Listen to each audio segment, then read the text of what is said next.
95% o'quvchilar IELTS listeningga xato tayyorgarlik ko'radi desamchi. O'quvchilar qayta test bajarishadi, lekin natijalari 6-6,5 da qotib qolgan. Listeningdan 9 olish uchun sizga qanaqadir super miya yoki super fokus kerak emas. Sizga shunchaki to'g'ri yondashuv kerak. Assalomu alaykum, men ismim G'anishir, 5 yillik tajribaga ega xalqaro darajadagi ingliz tili ustoziman va shaxsiy IELTS ballim 8,5. Bu videoda sizga listening 9 qilish uchun 5 bosqichli reja beraman va videoni oxirigacha ko'rgan barchaga listening bo'yicha hamma yig'ib qo'ygan materiallarimni sovg'a qilaman. Birinchi o'rinda maqsadli podkast eshitishni boshlang. To'xtang. Men sizga har qanaqa podkastni to'g'ri kelgan podkastni eshitavering demoqchi emasman. Hozir sizlar bilan har bitta listening partiga alohida to'xtalamiz. Listening part 1 uchun asosan Cambridge'dagi materiallardan foydalanishingiz kerak bo'ladi. Ya'ni Cambridge'da part 1, listening part 1 materiallarini eshitib, tahlil qilib, ularni o'rganishingiz kerak bo'ladi. Listening part 2 da asosan bitta odam gapiradi. Shuning uchun men sizlarga solo podkast kanallarni ko'rishni tavsiya qilaman. Masalan, Mel Robbins bor yoki shunga o'xshagan har xil odamlar o'zi gapirib chiqadigan videolarni, o'zi gapirib chiqadigan podkastlarni YouTube dan qidirib ko'rsanglar bo'ladi. O'zingizlar qiziqqan mavzularni topib ko'ringlar. Listening part 3 da esa asosan ikkita odam bitta mavzuni olib debate qiladi. Ya'ni bu akademik mavzu bo'lishi mumkin yoki qanaqadir university settings bo'lishi mumkin. Ya'ni universitetdagi ikkita o'quvchi qanaqadir mavzuni olib debate qiladi, uni discuss qiladi. Agar siz ham shunaqa turdagi debatelarni ko'radigan bo'lsangiz, shunga o'xshash mavzudagi debatelarni ko'radigan bo'lsangiz, bu sizni part 3ni oshiradi.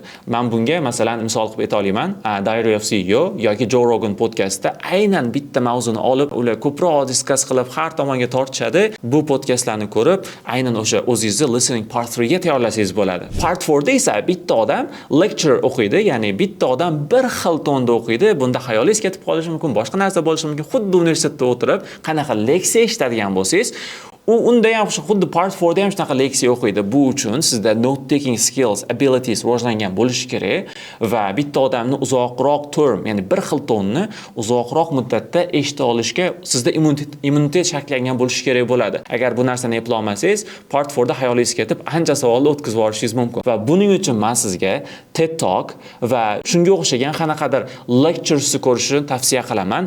YouTube'ga shunday lectures yoki TED Talk deb qidiradigan bo'lsangiz, har qanaqa mavzuda chiqib keladi. Ikkinchi step fokusni oshirish. Juda ko'pchilik o'quvchilarda hozir muammo bo'layotgan narsa bu listeningda xayoli ketib qolib, bir nechta savollarni o'tkazib yuborib, bali tushib ketishi. Nimaga bu fokusda muammo bo'layapti aslida? Birinchi o'rinda bizdagi qo'rquv va bosim. Ya'ni biz juda ko'p o'ylaymiz imtihondamiz, ota-onamiz nima deb o'ylaydi, qo'ni-qo'shni nima deb o'ylaydi, o'rtog'imiz baland ball olgani yoki bir umuman qaraganda uyda svetni o'chirganmizmi, gaz o'chirganmizmi, shunga o'xshagan har xil narsalarni biz o'ylab o'tiramizda. Imtihonda hamma narsani unutishimiz kerak bo'ladi. Imtihonga kirdingizmi, bo'ldi. Forget everyone. Hammani unutamiz va fokusimizni faqat testga beramiz. Endi bu qanaqa qilamiz deydigan bo'lsangiz, o'sha imtihon boshlanishidan oldin ko'zingizni yumib, xotirjam bo'lib, chuqur nafas olib, просто focus modga kirib olishingiz kerak bo'ladi.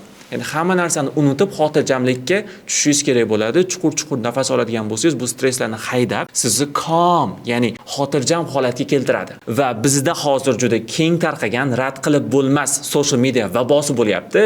Ya'ni biz TikTok, Instagram, YouTube Shorts ko'raverib, bizning attention spanimiz dahshatli darajada pasayib ketgan. Ya'ni biz oldingichalik uzun kinolarni ham ko'ra olmaydigan bo'lib qolganmiz. Soatlab kitob o'qiy olmaydigan bo'lib qolganmiz. Va bu uchun buni yechimi shunchaki bulardan voz kechish. Ishoning imtihoningizgacha TikTok, Instagram, YouTube Shortsdan voz kechib, faqatgina long term videolar, long term podcastlarni ko'rish boshlasangiz, listeningdagi fokusni ancha oshganini sezasiz. Demak, meni tavsiyam qisqa videolarni unutib, uzunroq podcastlarni, uzunroq videolarni, qanaqadir kinolarni ko'rish boshlash kerak ekan imtihoningizgacha. Miyani train qilsa bo'ladi.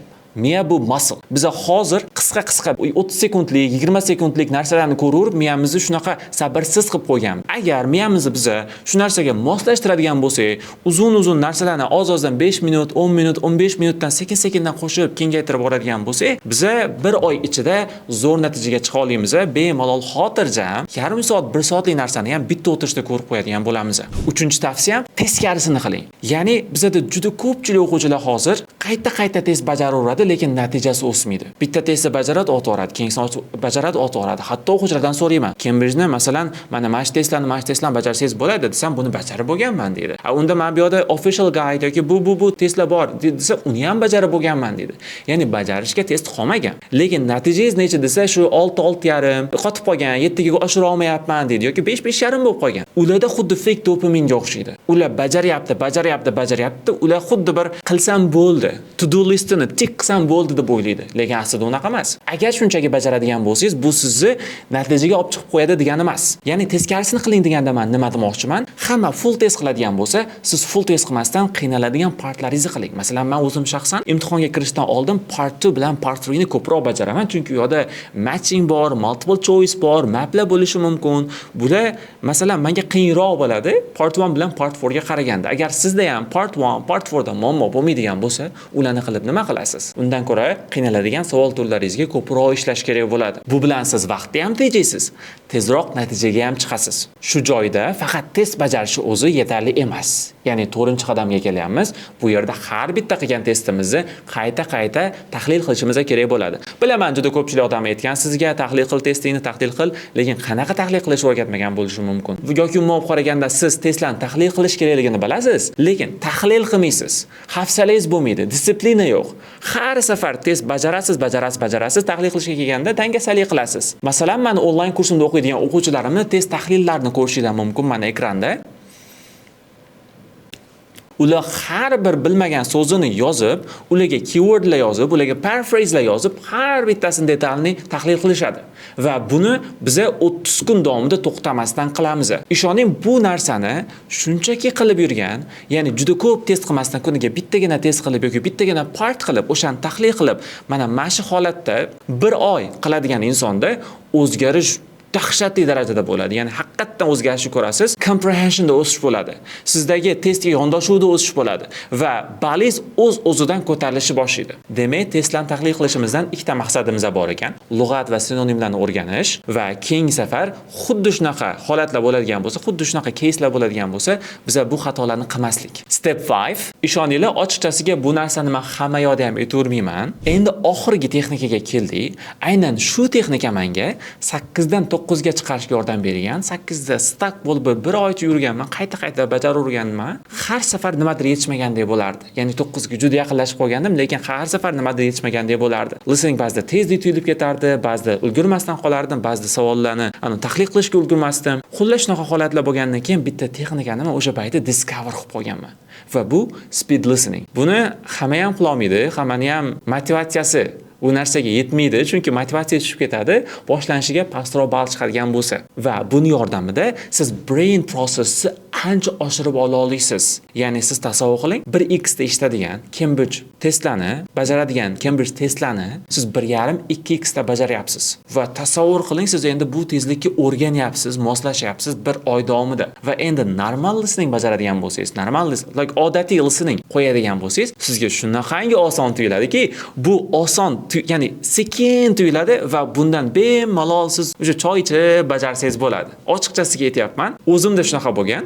Ya'ni listeningda 1.5-2x da bajargandan keyin men odatiy speeddagi 1x dagi speedda bajarib ko'rganda menda juda sekin bo'lib qolgan. O'shandagina men tahlil qilishni qanaqadir ma'noda oshirib olganman. Tahlil qilish texnikamni, eslab qolish texnikamni va tez etib ketayotganda ilib olish texnikamni shu yordamda oshirib olganman. Yana bitta Band 9 texnika o'rgatmoqchi edim, lekin ochiqchasiga aytaman, videomizga ajratilgan vaqt tugab qoldi. Lekin bu degani biz shu yerda xayrlashamiz degani emas. Bu degani bu mana oxirgi videom degani emas. Xudo xohlasa, bunaqa darslardan biz juda ko'p chiqaramiz. Va o'sha Band 9 texnikani men sizlarga yopiq kanalimda o'tib beraman. Videoni boshida sizlarga listeningni 9 qilish uchun study plan beraman degandim.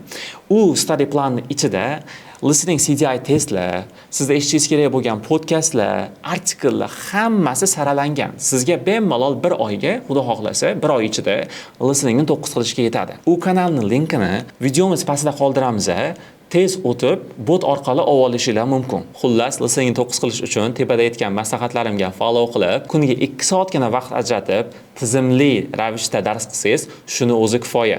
Agar IELTSdan 7+ ola olmasdan siqilib yurgan bo'lsangiz, meni Telegram, Instagram va YouTube sahifalarimga obuna bo'ling, chunki shunaqa foydali ma'lumotlarni, shunaqa video darsliklarni sizlar bilan ulashishda davom etaman. Va agar hali ham qog'ozda praktika qilayotgan bo'lsangiz, iltimos bu narsani to'xtating, chunki imtihon to'liq CDI ga o'tgan va siz qog'ozda test bajara olmaysiz imtihonda. Va bu uchun sizlarga yechim sifatida ieltstation.com ni tavsiya qilaman. Bu o'zimni qurgan saytim va bu saytda imtihonga 5 marta kirib chiqish davomida har imtihondagi o'sha ma'lumotlarni olib, imtihondagi interfeysni bir xil qilib tayyorlaganmiz. Ya'ni bir marta kirib sinab ko'rishinglarga arziydi, xudo xohlasa. Bu imtihondagi funksiyalari, highlight, note, barcha funksiyalari imtihondagi bilan bir xil va haqiqiy imtihon atmosferasini his qilib, juda ko'pchilik o'quvchilarimiz 7, 7,5, 8 va 8,5 natijalarni qo'lga kiritishyapti. Saytimiz havolasini ham videoni pastda qoldiramiz. Shundoq kirib sinab ko'ringlar. Shu bilan darsimiz tugadi. Keyingi darslarimizni o'tkazib olmaslik uchun bu videoga like bosib, sahifamizga ham obuna bo'lib qo'ying. Xudo xohlasa, keyingi safar yana ko'rishamiz.